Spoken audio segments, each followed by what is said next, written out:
I'm going to hurry up and go pee-pee.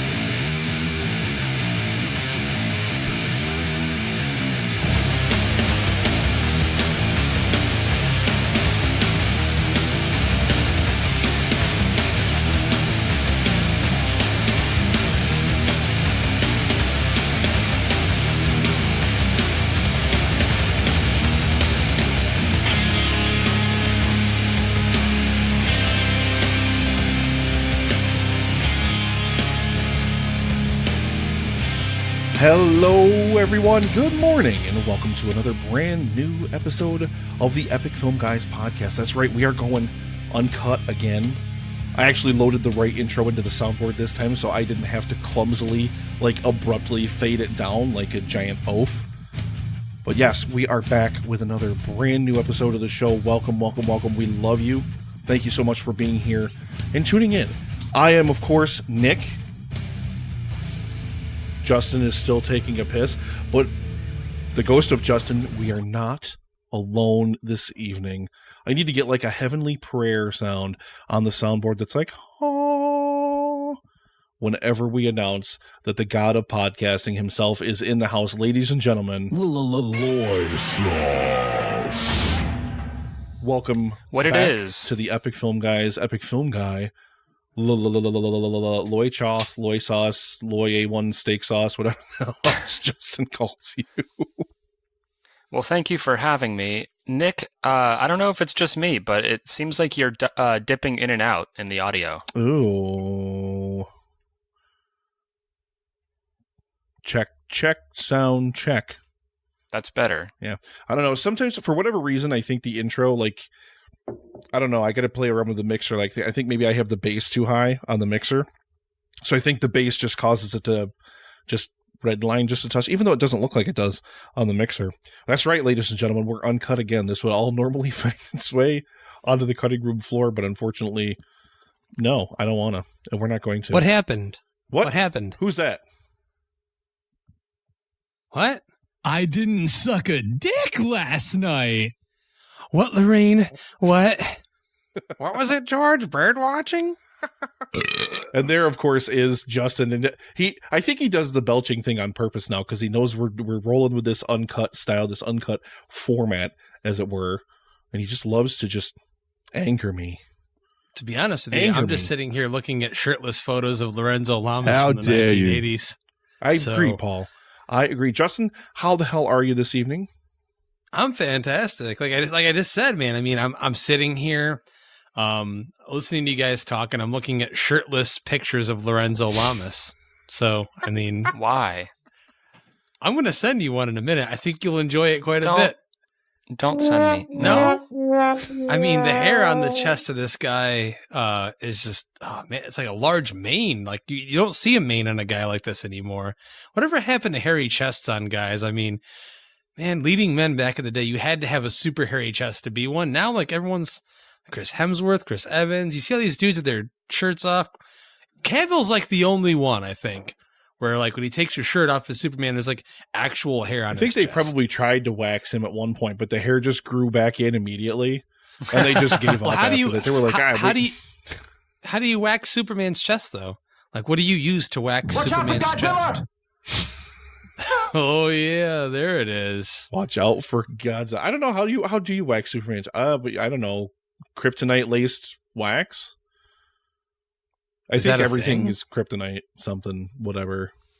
Now I'm just wanting to see a wax shaving scene or a chest waxing scene, like the 40-year-old virgin, just with Superman, Henry Cavill's Superman instead of Steve Carell. I think that would be great. I want to see that. I want to see. We can distill this down to LoySauce just wants to see more shirtless Cavill. I think we could safely get it to that point. I wouldn't complain about it, but I don't think I would either. I mean, literally, I wouldn't. Most of what you see in Justice League is just Henry Cavill, just without a shirt, and you're just oh, okay. Well, the amount of time these guys train for these movies, they train hardcore, dude. That's what I've always loved about Cavill. I love that the most about him. He wants to attain that physique himself to really more more perfectly embody the Superman character. At least the look. Don't haters shut up. I hear you now barking. Rah, rah, rah, he was depressed all the time. Rah, rah, rah. Go fuck yourselves. But the look, he wanted to embody. They're not wrong. But quiet, LoySauce. He wanted to embody that look so much that like he literally went out there and trained his ass off to do it. And it's great. It really, really is. But we're not here to talk about shirtless Henry Cavill, LoySauce. I'm sorry. Even though, Justice League does come out on home video this week. Now, Nick, for an early birthday gift, I was wondering if that's what you want me to send to you, is the Ultra 4K. I'll even let you keep the digital code for yourself if you want. And then for your birthday, I'm going to send you a video of me burning it. Oh, what is the world coming to? Is anyone even going to buy it? You think anyone's even going to buy this movie? We'll see next week. I'm sure they will. Somebody will buy it.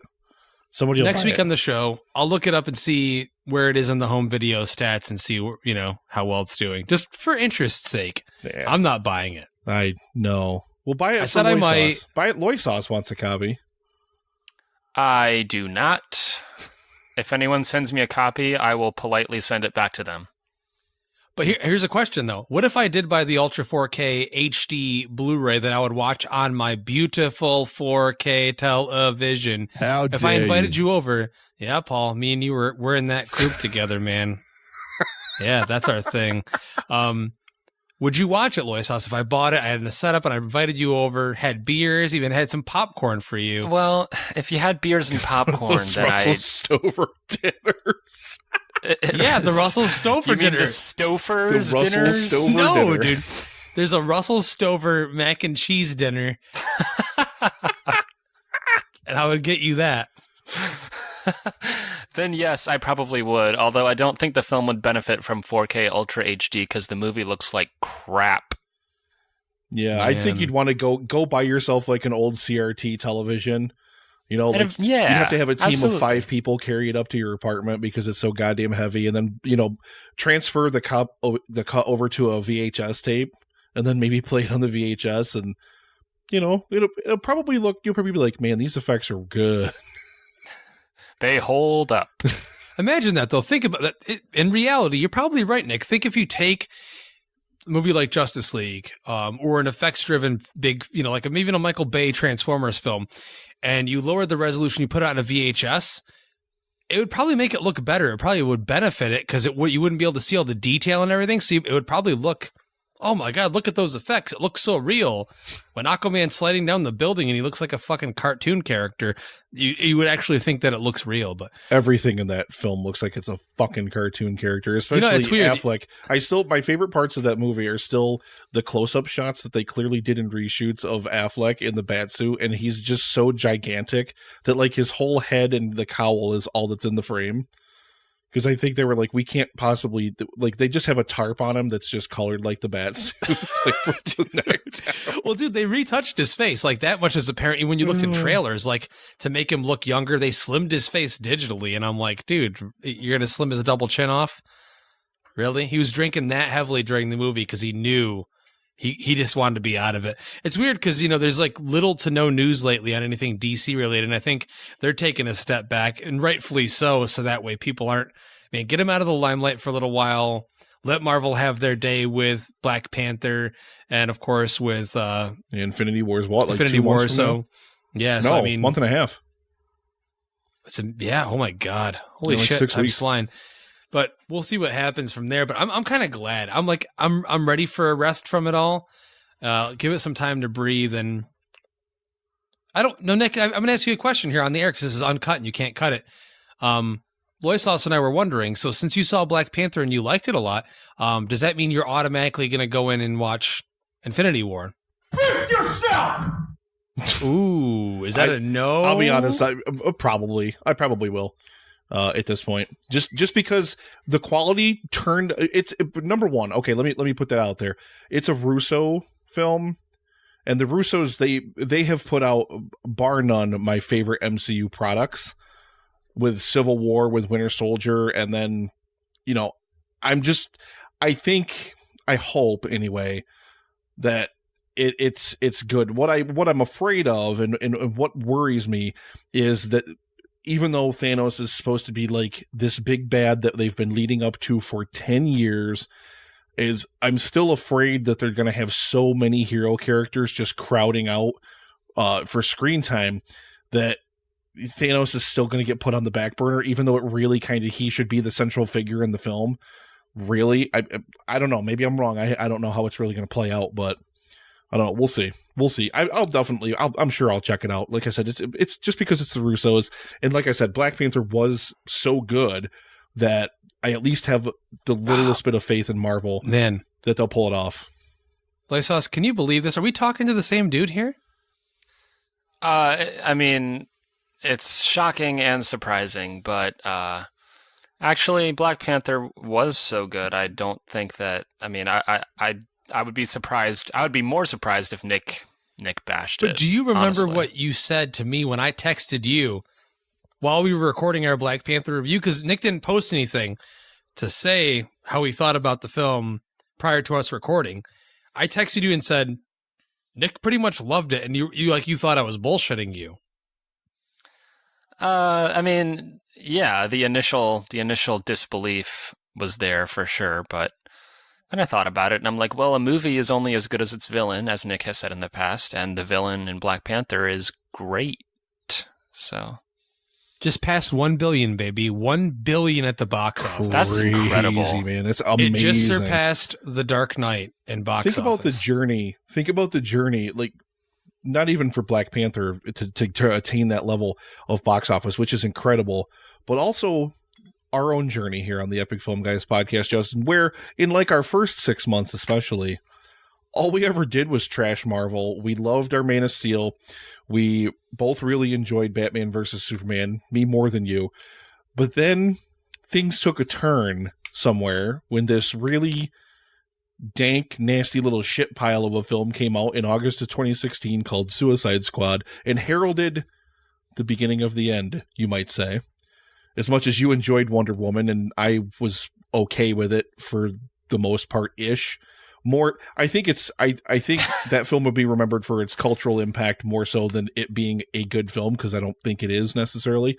But now, I disagree. Quiet.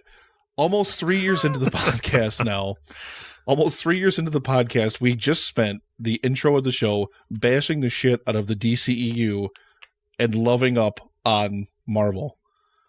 What a journey, man. What a journey. That's where film can take you. But Crazy. just to be fair, though, just wait. If Guardians of the Galaxy Volume 3 comes out, we know for a fact that you'll be back on the bashing train. So there's no way they're magically going to turn that one around for you. But man, if they just give us all jokes. Stallone all the time.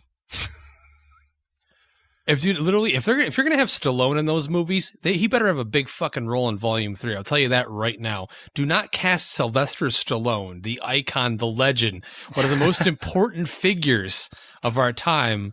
That's right. I'm saying it again. And then make him be like a subpar minor character that has like 3 lines. What are you doing, dude? It's Rocky fucking Balboa, man. That's Cobra guy.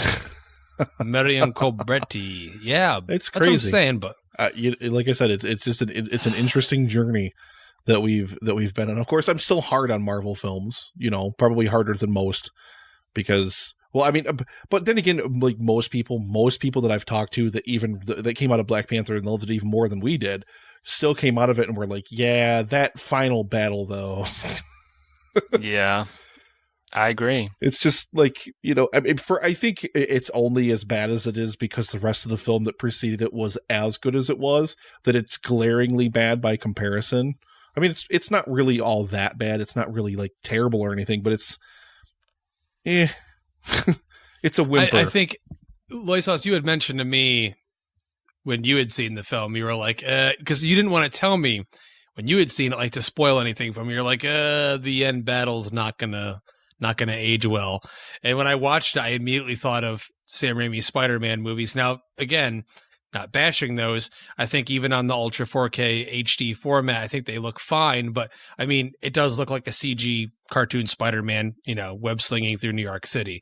There's no way around it. And I think that Black Panther in that respect will age even worse. I think even watching it, with Dolby Vision, I think it immediately aged itself because it just didn't look good. But you got to take your positives and your negatives, and that was one of the negatives, and everything else was great. So it didn't really matter that much. Very, very true. But why don't we, gentlemen, if I could not flub my words, this is uncut, Nick. Come on, you got to get in the fucking game here. Segue. Get in the game here, man. Segue. It's time, gentlemen, for a time-honored tradition here on the Epic Film Guys podcast. Justin, Sauce, I got to know, what are you drinking? I'm back. Puke and rally. Woo! Give me a beer. Why don't we pitch it over to the sauce? A1 Loy Steak Sauce. LoySauce. Well, I'm actually drinking a bottle of A1 steak sauce right now. Yes. Oh my God. That's I'm just perfect. kidding. I don't have a beer tonight because I have been lazy and haven't gone out to get groceries or beer. So, yeah. Right now, I am drinking my favorite soda beverage, which is Cheerwine. And Cheerwine is not available to buy everywhere, but in some places in Virginia, you can find it at your local grocery store. And I don't know if I've ever talked about it on the show before. I have no idea what it even is. No, man. It is the nectar of the gods. It's not wine. It makes sense that you'd be drinking it then if it's the nectar of the god of podcasting. The god of podcasting. Yeah. Exactly. Man. It's basically cherry Coke without the Coke. Cherry Coke. Oh, okay. Okay. Yeah. So it's delicious. If you can find it. It's a southern thing. I don't know. You can't find it everywhere, but at any rate. All right. Well, and Nick, to change this up, you're not going to throw it to me. I wanted to. No, this is this unscripted, this uncut shit. No, I'm going to throw it to you. What do you got guzzling down your gullet?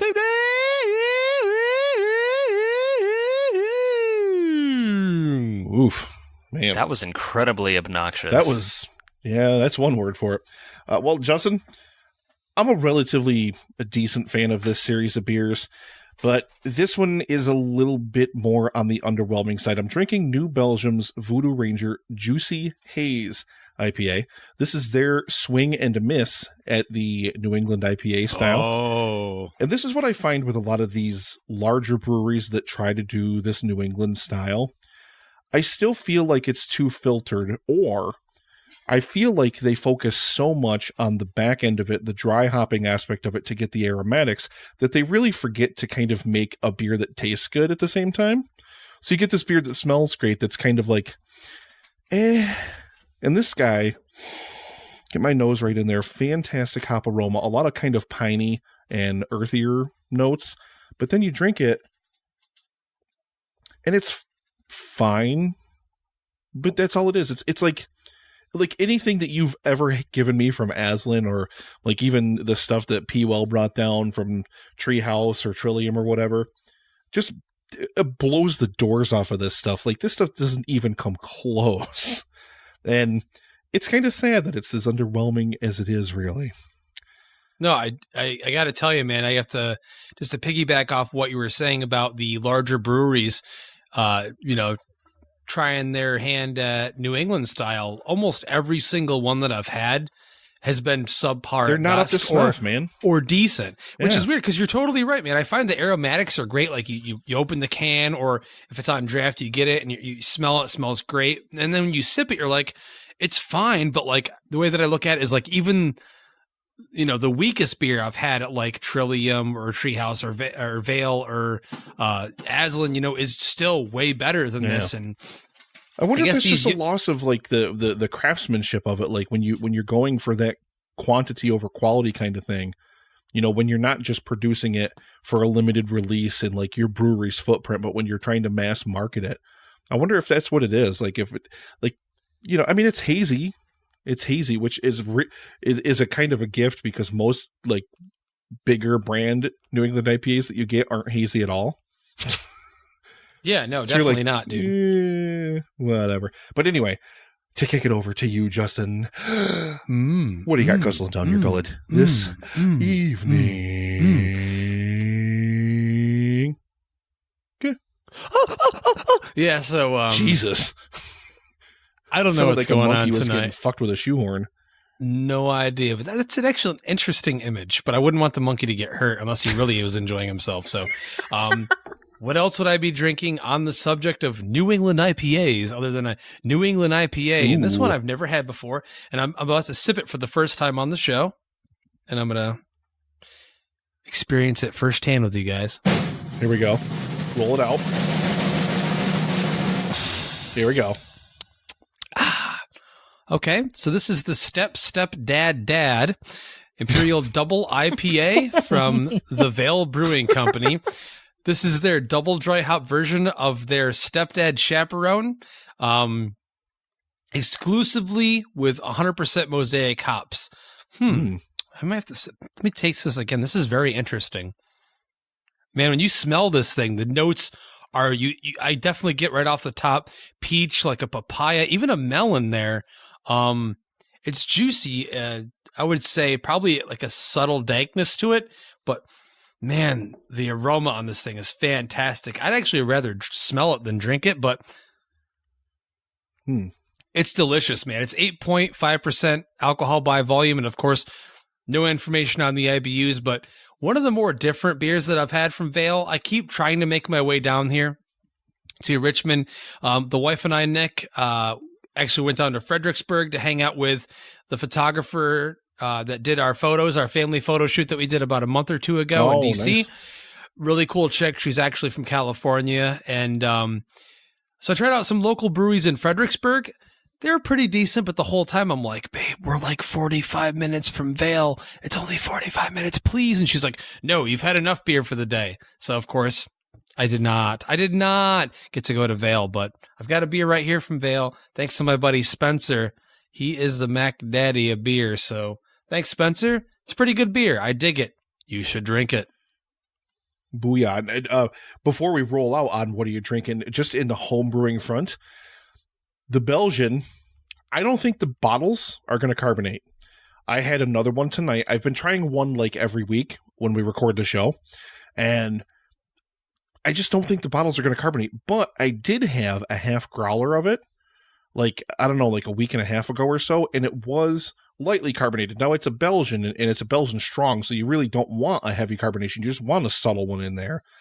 So I think the growlers are going to be okay, but you might be getting 6 flat bottles of Belgian. That's fine, when you get it. But you know what? Legit. It tastes so good you won't care, I promise. And I just moved Dumpster Juice into secondary fermentation today, gave it its second round of dry hopping.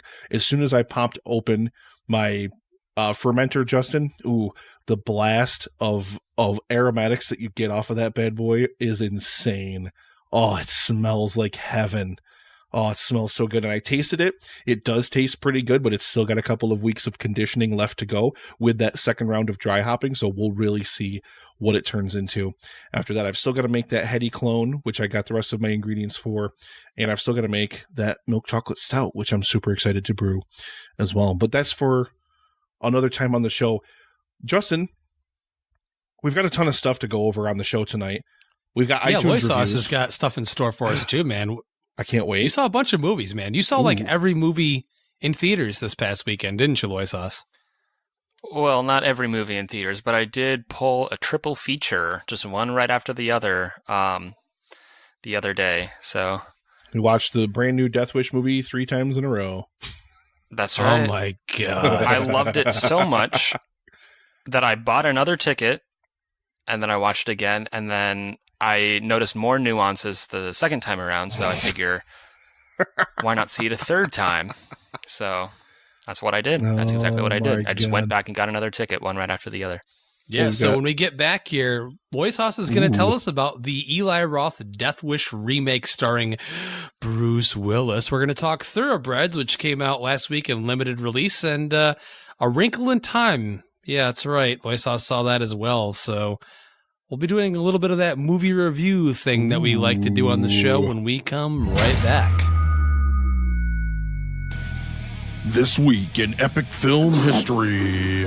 We've got Gillison down here gullet this evening.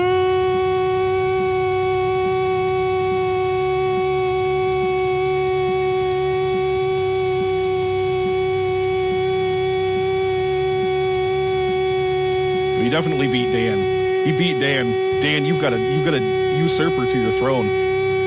He's still fucking going.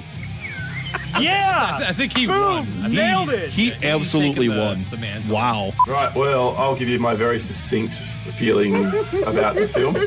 This is a reprehensible piece of shit. I was actually angry sitting through this for the second time. I remember. I am glad that you actually watched it for the podcast again. So thank you. I did. I thought, all right, well, maybe I didn't like it the first time around.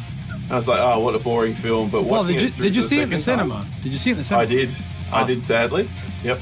And this is the first time for this podcast I rewatched it again, and I was angry. I was like, this is just... How can this film be so long? How does Superman not punch anyone at any point? Why is there no fight scenes? This is a superhero movie. He does nothing but lift things over his head that are progressively bigger and heavier. Hey, look how cool this nigga Tom is, though. This nigga game. Look, boom. Bam. Throw the little small boot on the counter. Boom, pop the hat. What's up? Me gonna smoke this seed. Pop, roll it in one hand. Flip it. Me gonna smoke. Leave it open. Let the mouse lick it. Come here, bitch. Come here, bitch. Come say hello, Goji. Come here, girl. Boom, throw it in the air. Pop it with the fire. Bow! Bow! One pull, nigga. That motherfucker gone. That motherfucker gone. Done with it. What's that? Howdy, bitch. I always wondered how big Morgan Freeman's cock was. He's like, the only main black actor in the film, and I know that they're like usually pretty hung, so I was thinking about that, and I like it a little bit wrinkled and old and weathered, kind of like he's been around the block a lot. You like your shit So, broken in. should I base my rating off that? I don't even know. Get out of here. Get the fuck out of here. Get this whole fucking thing. You fucking asshole. I'm kind of disappointed. Yeah, what does Morgan Freeman's cock rate? You guys. I'm sorry. It's stronger. 10. Here for a perspective on black cocks in America is Brentley Oliver. Brentley? Hey, you think your life is hard? The last time I had a piece of ass, I was fucking an old rotten ham that they threw out back of an Aldi's supermarket. Aldi's? I never even heard of that. I only hang out with the inner city guys. I don't even know what you're speaking of.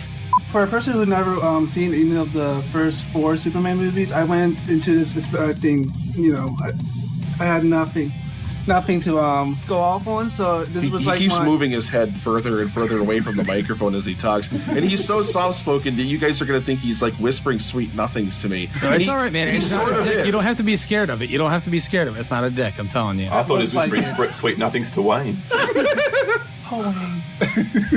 I'm into it. Welcome back, ladies and gentlemen. This It's not week time for the second EFG history clip yet. Uncut, baby. Uncut. But yeah, welcome back to the Epic Film Guys podcast. We're thrilled to be here. I'm not going to say much of anything else for like the rest of this entire segment because I didn't watch shit. I was so busy. I worked like 82 hours, I think, last week. Plus my commutes back and forth, it rounds off to like a nice even 90. So I didn't have a goddamn spare minute to watch anything. So we're going to kick it over. Ladies and gentlemen, can we get a moment of silence? Just everybody quiet. Shh, shh, shh. Everybody get quiet. Ladies and gentlemen, the god of podcasting. LoySauce. Hey, sorry. So the audio is still dipping, so I heard very little of that. But it sounded like a great intro. Thank you, Nick. See, now that's perfect. I don't know what changed, but at any rate, it's the soundboard whenever I play sounds on it. Perfect. That was my version of a Catwoman. How was it? Terrible. Wow. Man, I'm going to cry now. God damn it. You don't hold a candle to Michelle Pfeiffer or Halle Berry. What? How dare you? Now you got Soup's upset. Jesus. Sorry, Superman. But yeah, LoySauce, as Justin said, as we were wrapping up the last segment, you had the opportunity to see three films. I'm going to just let you guys do your thing because I didn't see shit, like I said. All right. Well, you know what? Let's start with the film we both saw together, if you don't mind. Cool. We got a chance to see Thoroughbreds, which is a black comedy written and directed by Corey Finley in his directorial debut. That's right. This is his first movie that he ever wrote and ever directed. And it stars Olivia Cook and Anya Taylor-Joy, as well as my boy, Anton Yelchin, in his final role. I got to tell you, Brian, right off the bat, knowing that going in, I was almost in tears the first time he came on screen, man. It was really tough for me knowing it was his last role, but we'll get to that when we start talking about performances. But this is about some upper class girls in suburban Connecticut. One of them is a nutcase, flat out. Like, she's insane. The movie opens when she kills her crippled horse with a knife by stabbing it brutally. We don't get to see that, but it is implied. We get the idea. We hear it in detail. That this chick is nuts. So her mom pays her neighbor, Lily, who used to be friends with Amanda, to tutor her and basically like kind of shove a friend in her way as they start to become connected again and they spend a lot of time together. The idea comes up that, well, Lily just wants her stepdad killed. She wants this rich asshole offed because she can't stand him. And Amanda helps her in that scheme along with Anton Yelchin's Tim to see if they can make that happen. I thought the trailers for this looked fantastic. And obviously all the taglines, Heathers meets American Psycho. If you liked Heathers, you're going to love this thing. And I can't lie. I love Anya Taylor-Joy so much. She's so adorable and so talented. You were salivating throughout a lot of it. Well, panting like a little dog. I can't help it. Hey, they know what they have on their hands here, okay? I'm a 34-year-old man, and they know what they got on their hands. But let's throw it to you for your first initial thoughts on the film after you left the theater.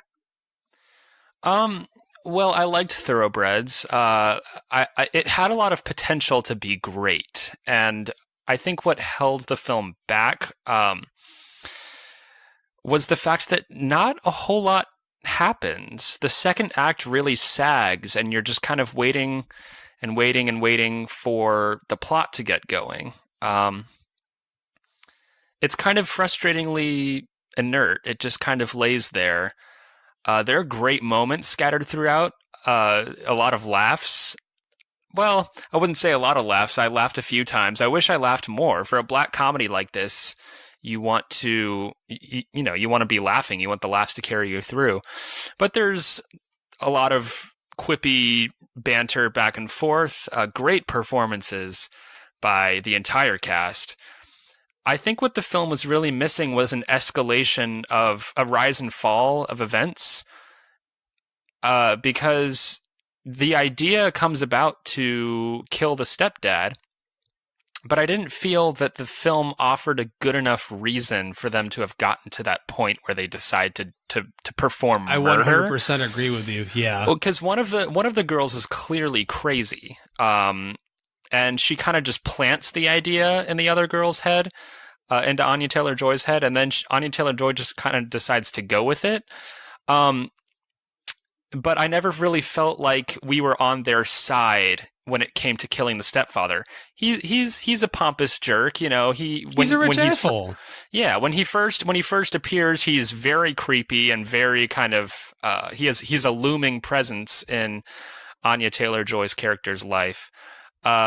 But he, does he deserve to be killed? I don't really think so. No. And perhaps that was the movie's point. I understand that to a certain extent, that this is a satire after all. So we're dealing with heightened reality, and we are dealing with something that we want to get some kind of satire and black comedy out of.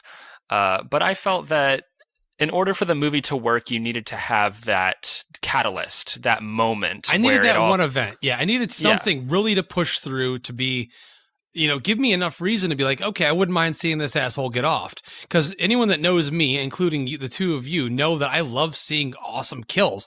I love seeing on-screen deaths. It's one of my favorite things ever to watch in a movie. But in the case, like this guy, I am a step parent, and I know the issues we go through. I know the struggles you deal with. And in this case, this guy was not really that bad. He had his rules. He had this huge mansion they were living in. Obviously, this girl was getting paid money. Nice car to drive. Not that all that stuff matters. That is all material, and they do and they're prove a shipping point her about off that to in the boarding film. School. They are, for no good reason, though. But I mean, at the same time, her mom's also part of that. Why not kill her as well? The stepdad as a character in himself was not enough for me to say, I want to see him dead. Sure, yeah, I'll watch him get killed because that's what the movie's all about, but it wasn't enough for me personally. But I'm going to jump right into my favorite part of the film. He's criminally underused, and this is not because he died before the end of filming. He was still alive when they finished. Anton Yelchin, oh my God, dude, seriously. I was upset when I watched him my second time watching Green Room when I got it on Blu-ray. I was upset watching him when I watched, the last Star Trek film. Beyond, yeah. Yeah, he was fantastic in that because they gave him a bigger role. But in this, he really shines. He's really putting in a good performance. He plays a drug dealer, this kind of scumbag local white trash dude who, he works at a nursing home washing dishes. There's a scene where he's at a teen party, a high school party, and he's late 20s. He's a pedophile as well. He's a convicted sex offender, and he plays it so perfectly. As soon as he's on screen, you just automatically gravitate towards him. And knowing, and isn't it sad that a drug dealer rapist is the most sympathetic character in the entire movie? It truly is. The most likable character in the movie is a child rapist. They get him tangled into this whole plot kind of accidentally, and I won't spoil anything because we're not going to go deep in spoiler territory. To be fair, no one's even seeing this film outside of people in larger territories because it is limited. But I think he was just so underused. There wasn't really a point of having an actor of the caliber of Anton Yelchin in that role, though I love him so much in the role. It just upsets me. I think it's just a personal thing, Brian, that I'm upset because it showed how much potential he had. His last few performances that's what it is. Really showed that he was really starting to become in his own as an actor. And it upsets me because I'm like, well, this is the last thing we're getting from him. And it's a really sad thing for me. Yeah, I mean, I know what you mean because when you watch someone of Anton Yelchin's caliber in a role that is sidelined a lot of the time, it is frustrating. It is sad. You do want to see because he's so great in this. In his limited screen time, he's so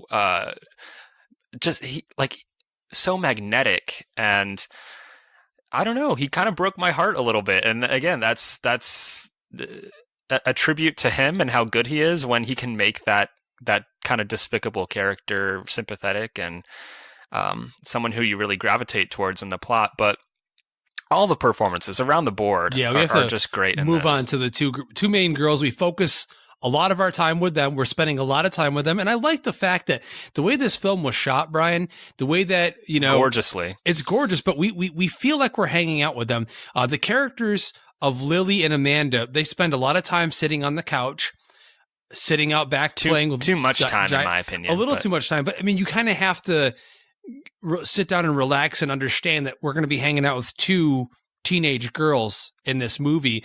And I think that they carried the film really well for knowing that is one of the major flaws in it. Olivia Cooke, and I love her so much from Bates Motel. I thought she was stellar in that. And she's also in the upcoming Ready Player One that we talked about earlier on in the show. Well, and you haven't seen Me and Earl and the Dying Girl, but she's incredible in that as well. Exactly. So she's an up-and-comer, and she was amazing in this movie. There it is. Nick, he kicks in because he loves that movie. But no, she plays this sociopath. She's crazy. She's literally someone everyone is talking about and they're scared of, and she plays it so straight-faced.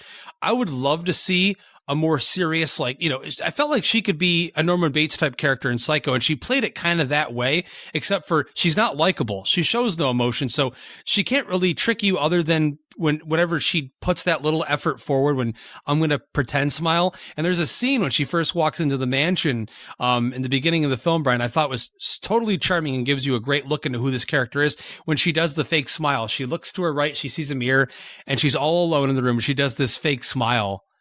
And then she goes right back to her normal resting bitch face. And I was like, perfect. Yeah, there's a scene where she basically fakes crying, and she seamlessly goes from one emotion to the next, because then she instantly like turns and just complete deadpan, dead eyes. She wipes the tears from her face. It's incredible. That was all to done watch. in one shot too. All one shot. It was extremely impressive from that actress. Olivia Cooke is great, and I can't wait to see what she does next, because she was great in this film. And then, of course, Anya Taylor-Joy, who we both love, but she was great in The Witch, and she's brilliant here. Yeah, dude, she's been great in everything I've watched her, man. She was amazing in Split as well. She's a great up and coming actress, and I think that the great balance between these two girls, they really played perfectly off of each other. I could not ask for better performances. I think the flaws mainly rely in the writing of these characters. I mean, even though the dialogue is great, I just think the actions of the characters, that's where it gets stifled a little bit, because motivation was hazy. Exactly. You want something to happen, and like you said earlier on, I just wanted that one forward thrust to push it forward, to go, okay, this is the reason why this is going to happen. Let's get some action in this. Not action in the sense of an action scene, but something to push things through and gain some momentum. And the film just kind of starts on a slow note, and it ends that way. Like nothing really happens in between. It's just a vignette of scenes that happen that are well shot, well acted, you know, music's great, all of that, but nothing happens really. And I get that it's that kind of movie, but I think it needed something else there. I agree. For a first-time writer-director, I mean, especially the direction of this movie is pitch perfect. I feel like as a first-time director, this is an impressive technical feat, absolutely. And in terms of performances, like I said, I just feel like the script could have used another polish, and I feel like in no way is this on the same level as American Psycho or Heathers, as the poster outside the theater had the pull quotes that said it's American Psycho meets Heathers, and nowhere near on the level of those two films. But it's worth checking out, I think, because of all of the merits, as I said. This movie does have merit, and I feel like if you're a fan of Anton Yelchin, you kind of owe it to yourself to see his final performance on screen. He's great. Yeah, definitely. And if there's any reason to see it, it's for the performances. It's got great atmosphere, and let's just say the lead up to the ending, while kind of lackluster and slow, the ending is really good. I enjoyed that part of it a lot. And I mean, you don't get many films like this released in cinemas. You don't get many films like this in general. I mean, hey, the central plot is about two teenage girls, and one of them decides, hey, I want to kill my stepdad, so help me do it. And they end up, well, possibly doing it. You'll have to see the film to find out. So for me, let's get to ratings right now, Brian. I'm going to throw it to you for your rating for Thoroughbreds. Do I have to? Yes, this is the Epic Film Guys podcast, and that's what we do on the show. So, yeah, man, we got to give a rating. I'll give Thoroughbreds a 6.5. We don't do points on this show, damn it. You know that. We don't do halves.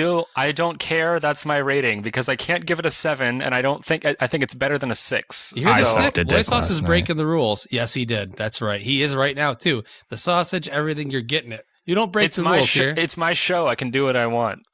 Check. It's my party. Sound I can die check. If I want to. Na, na, na, na, na. Yeah, okay. Whatever. Nick will whip you as soon as he sees you the next time. He's going to pull out a bullwhip, a cattail whip, and whip you until you're in pure agony over this. How dare you? Yeah, exactly.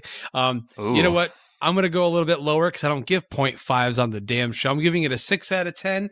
I would say it's an okay film. I think, as you said, major credit to the director, first-time screenwriter, Corey Finley. He did a fantastic job considering it's his first film. I mean, I see films, directors, it's on their 4th or 5th or 6th film.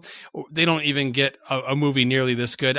My main thing I was thinking after seeing this is I couldn't think in my head, like, what would this film have been if this was his 3rd, 4th, or 5th film? How good would it have been? It's just a question that I ask myself. So definitely check it out if it's your kind of film. It's a black comedy featuring some great young actresses and the late Anton Yelchin. So, Nick. No. How are you? How are you? How are you? Fine. Super. Oh, I was just picking my nose, dude. Sorry. Ew. Come on, man. Uncut. You can't be dropping those kind of beats.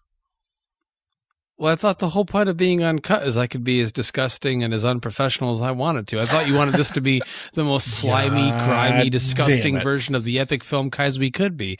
I mean, I'm just going to invite the Hopester over from now on. He could just be a normal part of the show. He can come in whenever he wants. He can review whatever he wants. And hooray! Okay. I guess we're not all on board of that idea, but Watch out for Godzilla! Godzilla's coming. He is coming, and yeah, man, we're gonna take a quick break, and then we'll be right back and finish out the show. And LoySauce will talk about Death Wish. Ooh, baby. This week in epic film history. I love talking to you guys about film, and absolutely 100%. It was a pleasure to have you guys on the show. It certainly was. Yeah. I love hearing, honestly, I can't wait to smoke a big fat pipe of some dank weed with Wayne. When you get to New York, I'm going to save the most dank weed I can get from Washington, All right, let's look it up. It's going to happen, bro.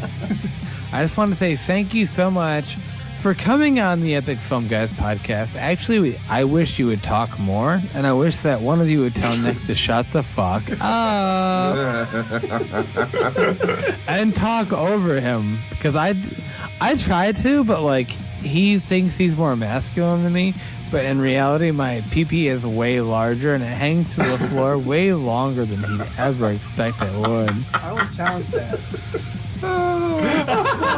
Wait, did Bradley just say something? Isn't your pee-pee like a black one? Yes.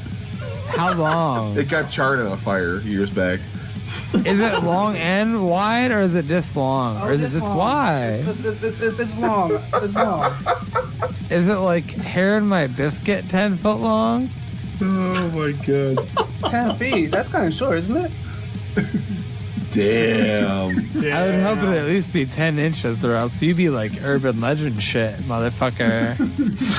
Hey, some of us are part Asian and have a small penis. Shut up, all Let me tell you something about me that not a lot of people know. I used to be gay. I mean, I'm still gay, but I used to be really gay. Like, suck so many dicks I wouldn't get anything done gay. But, oh, you know, Batman. Was that my sound check? Because I assumed it was. Yes. That's what I thought. Okay. I figured I would. We're just heroes now. We save lives now. Past can't change that.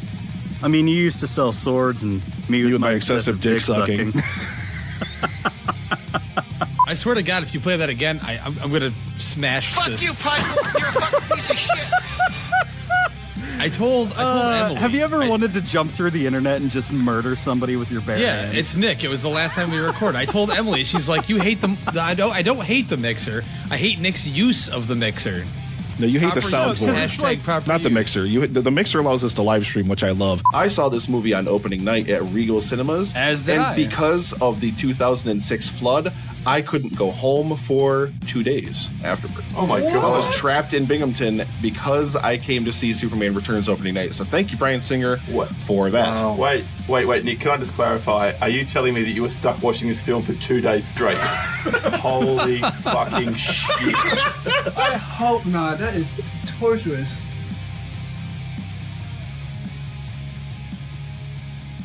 And we're back, ladies and gentlemen, once again. And we're getting ready to wrap out on the show. But before we do, the Sauce, the god of podcasting himself, got the opportunity to see one more film. And it just so happens to be a remake of a film that we gave away a code for the brand new digital steelbook, or steelbook, whatever the fuck it was. I don't even care. Death Wish with Charles Bronson, the original. We gave that away over in the patron only section because only patrons had actually entered the thing. So we give away codes all the time. You guys are more than welcome. Anytime you want, jump in, win free movies, win free digital codes. It's as simple as that. But before we go any further, gentlemen, it's time for the Sauce to talk about Death Wish. Eli Roth's Death Wish remake, starring You have a beautiful mother, Bruce Willis. I'm scared. Check. Sound check. I'm sorry. I can't hear anything. I'm sorry. Can you? Okay. I don't know why. I don't know. I think it's maybe something with the music and a combination of something. I don't know. But yes, Death Wish. Okay. Can I talk about Death Wish now? No. Do it. Talk about it. Yes. Okay. Stop ganging up on me! You're not my fucking mother. If I were to play any character in the room, if there were like a stage production of the room, I would probably play Denny. I relate to Denny on multiple levels, but I won't get into that now. Anyway, so actually, before I start, let me ask what you guys, what do you think I thought about Death Wish, the remake? You know, I really don't know. The original Death Wish, as you know, as both of you know, and if you're a longtime listener of the show, you know it's one of my favorite films ever. Charles Bronson is my number one favorite action star of all time. Well, not only that, but Justin refuses to watch this remake. Refuses because of his love for the original. So, and I'm very.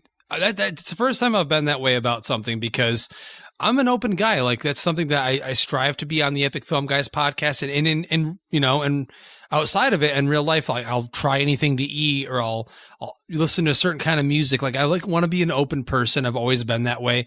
I'll give anything a chance, you know, based on certain parameters, whatever. But in this case, it's directed by a shitbag hack, Eli Roth.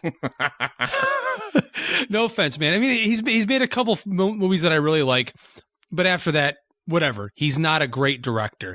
And I would have been cool with him directing if he had cast someone in the role that made sense to either the book or that would have fit in line with how I view the character. Yes, I'm being very kind of ignorant to it, but it's a character that I see very special, and it needs to be done right. Bruce Willis is a washed up fucking actor. All right, dude, he's picking projects based on how much he can make off of them. When you look at Redbox, every 6 months, there's 3 or 4 more Bruce Willis action features in there that no one gives a shit about that did not hit theaters because he doesn't care anymore. He's just not the right person for the role. So for me, I'm 100% against seeing it. I don't know what you thought of it, Brian. I have no idea. You've not told me yet. I'm scared. Well, is it any surprise that this movie sucks my balls? Oh, really? Was there ever any doubt that this movie was? Was there ever any doubt that this movie was going to be a gigantic failure on just about every level? God damn! I mean, let's be honest here. So, okay. Oh, so God. this film is, of course, a remake of the classic, the original Vigilante picture, starring Charles Bronson, the immortal Charles Bronson, and I think what is this movie's major downfall is the fact that Eli Roth doesn't understand tone. And this going all the way back to Cabin Fever. Is this a disturbing horror film or is it a goofy derp-to-derp comedy? And this Death Wish remake seems fundamentally confused. Is this a somber, thoughtful film like the original? Is it a tragedy? Or is it a shoot 'em up, over the top cartoon like Death Wish 3? It tries to have it both ways, and especially in today's volatile political climate, you can't have it both ways, because it tries to offer all of these, I guess, these moral dilemmas on vigilantism and whether or not a person can just pick up a gun and go be judge, jury, and executioner in the streets and just shoot people in the streets. And of course, those were themes in the original Death Wish, but in terms of today, especially when we have all of these, I guess dilemmas about what to do with guns and whether or not people should be allowed to purchase, assault rifles and things like that. So this remake needed to have a kind of a sensitive, if it needed to exist at all, which it didn't, but it needed to be sensitive about these kinds of things and really attack them in a way that's thoughtful or meaningful. And this movie just doesn't know what to do with itself. Like at some points, it tries to be this drama about a man dealing with the death of his family and all of that, and then it turns into like a torture porn film where Paul Kersey, the character played by Bruce Willis, who's a surgeon now. I didn't even talk about the plot of the film, but if you've seen the original Death Wish, it's essentially the same, except it's in Chicago and Paul Kersey is now a surgeon instead of an architect. But basically, there's a scene with him and he's torturing some poor guy by the most gruesome, horrific way possible. And the scene ends in such a ridiculous outburst of gore and just like brains spattering all over the place. And I'm like, this is not a Death Wish film. And I've seen all the Death Wish films and I know that they get goofy, they get silly, and they get violent, but I thought it was ridiculous the way Paul Kersey was like stabbing people with darts and dropping cars on their heads and attacking people with the bowling ball. And I'm just like, this is so over the top ridiculous. This does not feel like Death Wish to me. It's a very run of the mill revenge picture because it really a lot of time is focused on the mystery of Paul Kersey trying to figure out who the killer is, when that's not really the point of the original Death Wish. Not at all. He never finds the killers at all in the first one. He never does. He never seeks them out in that way. He knows it won't happen. Sorry to cut there because I didn't see the movie, but I'm just saying, like, the original movie is not about that at all. Well, right. And that's the whole reason he takes up the mantle of his vigilantism in the first place in the first film is because he knows that.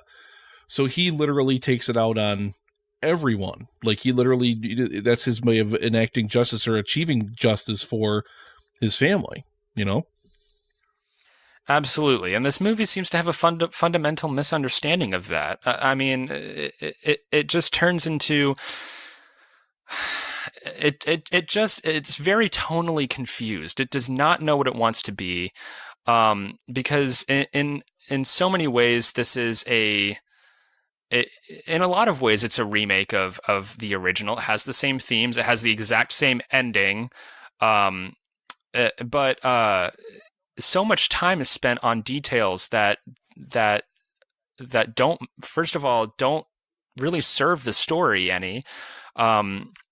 And it's just so tone deaf in terms of, there's a scene where Bruce Willis is cleaning his new gun, because first of all, he has to learn how to shoot a gun and all of that, because he's a surgeon. He's not, he hasn't ever held a gun before. So there's a whole montage of him trying to learn how to shoot a gun and cleaning his gun.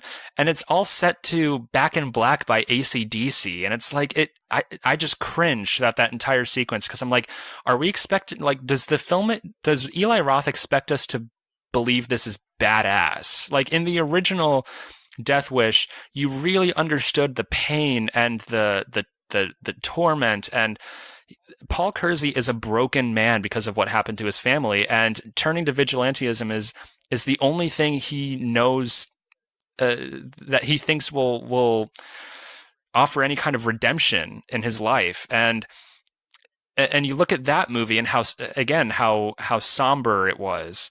And then you take a look at this, and there's like goofy one-liners, and it feels more like one of the Death Wish sequels. So those two styles really do not mesh at all. And there's this whole sequence when the criminals break into his house and kill his wife and put his daughter in a coma. Is there rape though? Is there rape in it, or there's no rape? There's no rape in the film. So they stayed away from that. Okay. Yeah, but the whole scene is this extended, like 10-minute, overlong, like home invasion sequence. And there's this whole thing with like the mother trying to open up the safe to get the money, and she's like forgetting the combination, and we see her dial it in, and then it doesn't work, and then she's like, "Oh, I'm sorry, I'm under duress," and then she does it again, and it doesn't work. And I'm like, why are we focusing so much on this? Just get to the point, get to the catalyst, so that the movie can happen. It just seems like get to the point, and man, it's just all over the shop. It does not know what kind of movie it wants to be. I think it just has a fundamental misunderstanding of what made the original. It's so stripped down. It's so simple, the story of the original. And like we talked about with Thoroughbreds, there was no moment where we understood the seismic shift that Paul Kersey has to undergo as a character to resort to being his own, the judge, jury, and executioner. We never really understand how he gets to that point. It's very clear in the original and how conflicted Paul Kersey is, but with this, he just seems too comfortable with gunning people down in the streets and murdering people in the most horrific, like sadistic ways. And Bruce Willis is a flat line throughout a majority. There are certain parts where he comes alive. There's a part that's so accurate, but there is a part at the end of the movie where he is really emoting, and he has tears, in his eyes. And I'm like, okay, if Bruce Willis was at this level throughout the rest of the movie, we would have had something here. But there's a part at the beginning that I actually laughed out loud, not in a good way, but there's a part where, before all of the misfortune happens with his family, we get a scene of happy home life and his daughter announcing that she just got accepted into college. And Bruce Willis is just sitting there. His daughter's freaking out, telling him this great news, and he's like, "I'm proud of you, sweetie," and he's smiling or whatever, but he's not. He's completely underplaying this. And when his daughter leaves, the wife says, like, aren't you happy? And he's like, I'm happy. I'm happy. And her reply is, well, you should really tell your face. And I burst out laughing because I didn't know if that was scripted or if that was like an outtake that they left in, because Bruce Willis shows very little emotion about this, this news in his daughter's life. And it kind of speaks to Bruce Willis's acting ability in recent years, where he clearly does not care. Clearly, when you're watching it, you can just tell that he would rather be anywhere else. And Justin and I discussed this. This movie needed a Jeremy Renner, and I never thought I would be saying that. But after Wind River, we both looked at each other and we were like, he seriously, he would be perfect in a Death Wish. Nick, I gotta ask you. We both have made fun of Renner a lot. Could you see it though? Could you see Renner instead of Bruce Willis in a Death Wish movie? I mean, I could see LoySauce starring in this movie before I could really picture Bruce Willis starring in it. I mean, yeah, Renner was great in Wind River, so I definitely don't think it would be I mean, he wouldn't outside have to the realm of talk much. possibility, you know. Give him a small little Bronson mustache. Yeah, he's got the wrinkled, he's got the rough looking face. Whatever. I'm done with it. LoySauce, you've given me enough to know I won't ever give it the time of day. I won't be watching it. But yes, the inevitable rating that we must hear from you for Eli Roth's Death Wish. Well, the last thing I want to say before I give my rating, and I'm sorry because I've been talking for way too long, but I felt icky watching this film in a way that I have not felt in a long time. When I was watching the film with an audience, I heard a lot of laughter around me. It was some of the more disturbing gun violence and icky torture scenes. Like, Paul Kersey should not be like torturing anyone graphically, sadistically. It just felt it felt like Eli Roth's Hostel. It did not feel like Death Wish to me. It did not have that same spirit. So when I heard people laughing around me, I felt very uncomfortable. This is a film that's being released very closely to of course, the Parkland shooting and a lot of disturbing gun violence in our time. And the fact that people were like cheering and laughing at such cruel violence really rubbed me the wrong way. I know that this is supposed to be just like a film, but it's trying to have like statements on guns and vigilantism, and it's like the ultimate like right wing and regardless of politics, we have to come to a point where you can't just go out and buy an assault rifle or an AR-15 and it just rubs me the wrong way. And guess what saves the day in the end? So I can't put my finger on exactly why I felt that way during this movie and not, for example, with like John Wick Chapter 2 or the original John Wick. I think what's missing there is that you understand John Wick and how he gets to that level as a character to where you want to see him take these, MFers down. Whereas in this, it's just like Paul Kersey walks up to a drug dealer on the street and just shoots him in cold blood. And it's graphic and it's horrific and it's just like, it's a black guy. So that in itself is troubling. Bruce Willis in a hoodie walking up to a black guy, shooting him straight in the head and just walking away with no remorse. It's so sadistic and it disturbed me, especially to hear laughter around me. So because this movie is so rotten to the core, I'm going to give this movie a 2 out of 10. Whoa! Oh my God. A 2? It's a 2? Yeah. A 2 because this movie has no soul. It's devoid of any kind of meaning, of merit. It's not horribly made necessarily. I don't think Eli Roth is a terrible director in terms of technical abilities, but he has not directed one single movie where I'm like, wow, that was redeeming. I'm a better person for having watched that.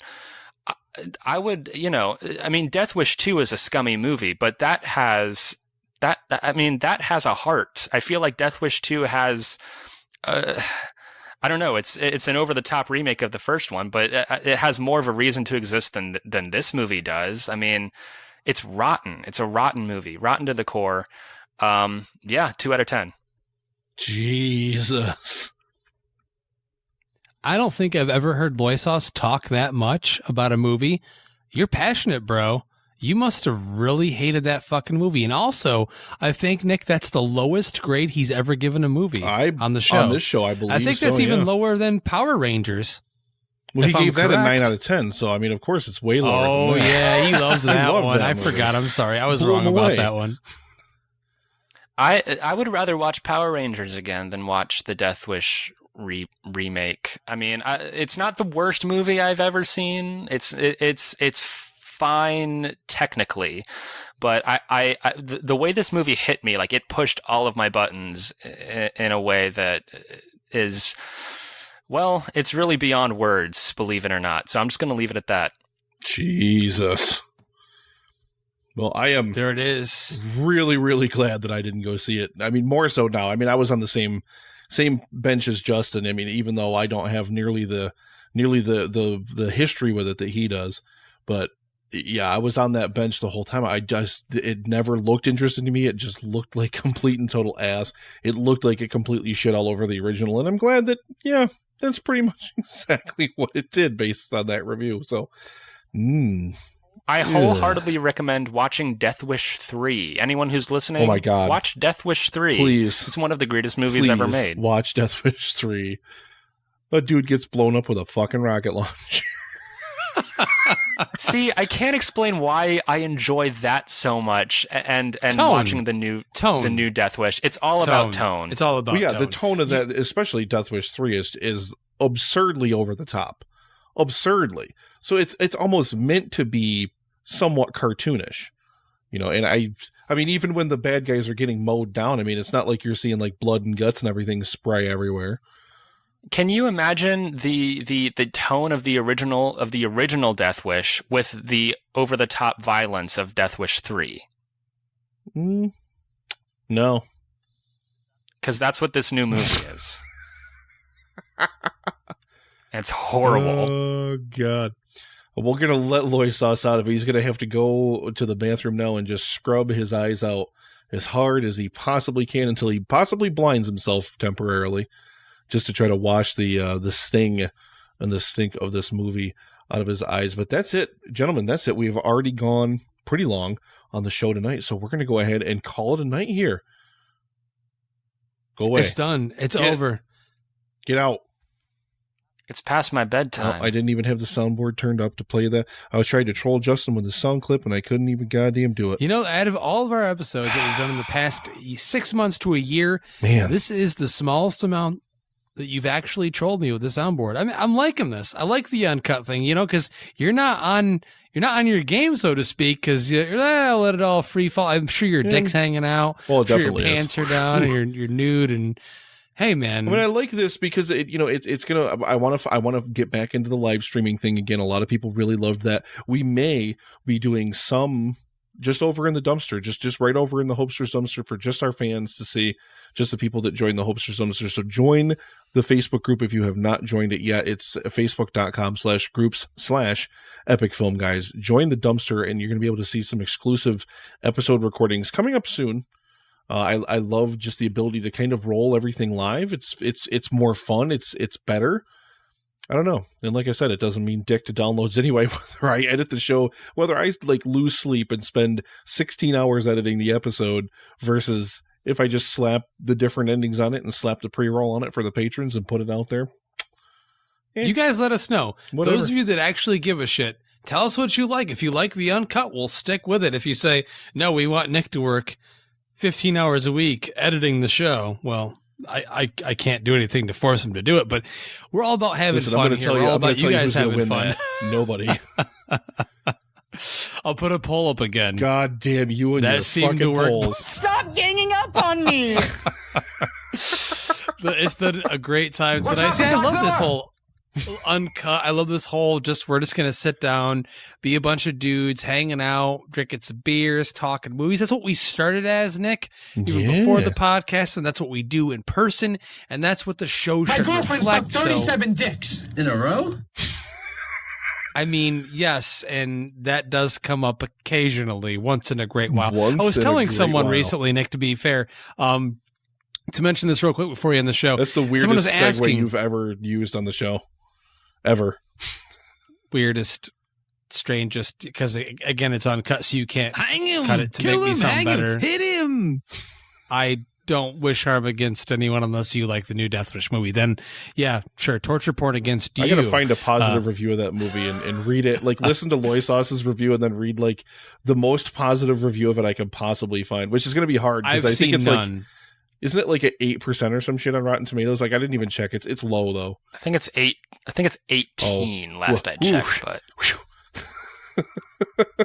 what I was going to say is someone that I had just met, we were talking about stuff and I brought up the podcast and I was like, oh, but it's not required to listen to it. I was like, it's not really PC. I was like, there is mention of the male genitalia quite often, and they just literally stopped the conversation and looked at me, dead serious, and just looked at me.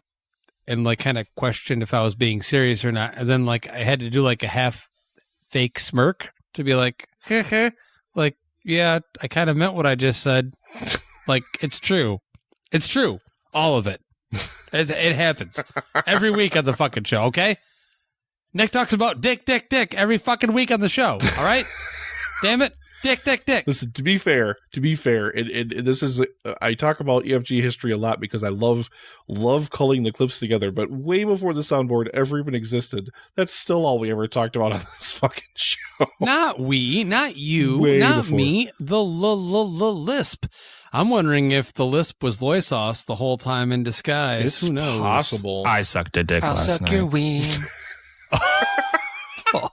See? I almost heard it there, but Oh my god. I love you, LoySauce. Pull out your penis and I'll start to blow. I'll suck your weed. Oh my god. But ladies and gentlemen, we did have some iTunes reviews, but we're going to save those for next week on the show. Maybe we'll still do that big iTunes prize pack giveaway if we ever feel like it. If we ever hit 100 reviews, which, like I said, it'll be circa like 2023 by the time we get around to it. But whatever. I mean, if any of you listeners out there, here's the thing. We know that we have you listeners out there that aren't on our Facebook, that aren't on our Twitter, that aren't on our Instagram, that are just randomly out there, and you listen from all around the world because we see the geography out there. Hey, you guys, I know you have social media there. Come on.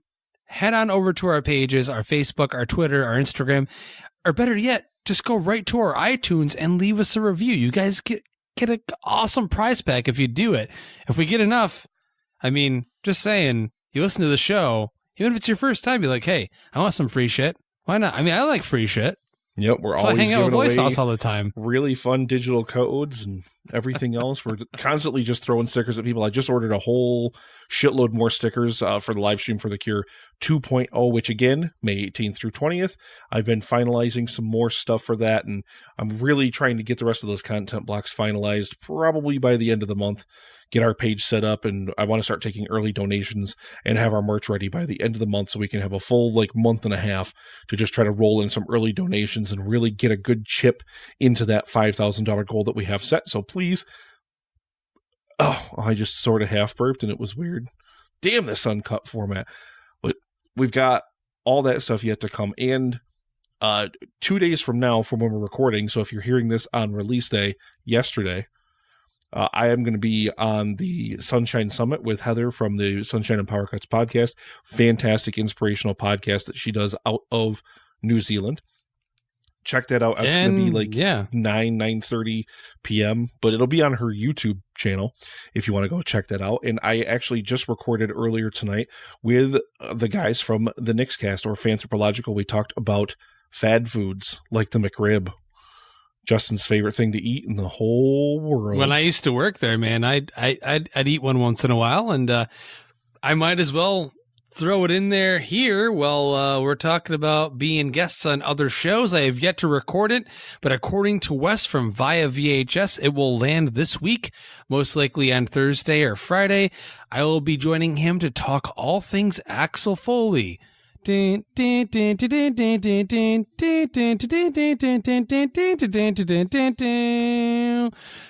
Hills Cop, baby. I'll be joining him to talk all things Beverly Hills Cop. Very nice. Yeah, man. So lots of guest spots. LoySauce, who you guessing with? Your mama. Jeez.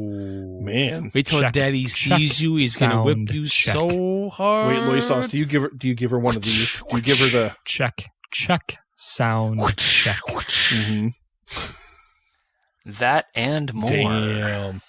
Well, I think that's as good a place as any to end the show. So once again, follow the show all over social media. Find us on the podcatcher of your choice, literally everywhere at Epic Film Guys. Just search for us. We are like the first 5 or so pages of Google results. You cannot miss us. I promise next week on the show, hopefully a feature review, maybe as its own mini-sode. We'll see what I end up doing for Tomb Raider. Brand new video game adaptation is out there. Alicia Vikander as Lara Croft. Yeah, Oscar winner. The GOG. Yeah. It's got the GOG in it. I love the GOG. Walton Goggins. The Goggins. I love him. He's amazing. So I'm super looking forward to it. Can this film finally put a decent video game adaptation out there? in the big screen, on the big screen, inside of the big screen's ass. Put it in the big screen's. I don't even know anymore. I'm just saying words to say it. The anus, ladies the anus. and gentlemen. The dick, the cock, the anus. You guys are. See, you just said cock. I meant like the male chicken. We're changing the name of the show to the Epic Cock Guys. It just needs to happen. Epic Dick Guys, Epic Cock Guys. But thank you all very, very, very much for listening. You guys are absolutely wonderful and amazing. We love every single one of you out there. LoySauce, the god of podcasting, thank you very much for joining us once again on the show with those 3 reviews. Since thank you for having me. I never get to go to the theater, and Justin's been slacking lately. I don't know what the hell he's been doing. Touching his. I saw one movie. Hey, I went out of town over the weekend, and I'm still thinking about meeting Arnold Schwarzenegger. Like that's true. 2 weeks ago, and I'm gonna keep thinking about. I'm like, yeah, hey man, I met the fucking Terminator, dude. Sorry, I don't need to see any movies. I'm done. I've already accomplished everything I need to accomplish in life. He has peaked. Charles Bronson's dead, so I'll go sleep at Charles Bronson's grave for a few weeks, then I can die. But that's it. Yeah, I'm good. Well, yeah, but thank you guys. We love you. You guys are amazing. Thank you all very, very much for listening. And we will see you. Excuse me. We will see you at the movies.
From the Podfix Network. You can check out more shows like it at podfixnetwork.com.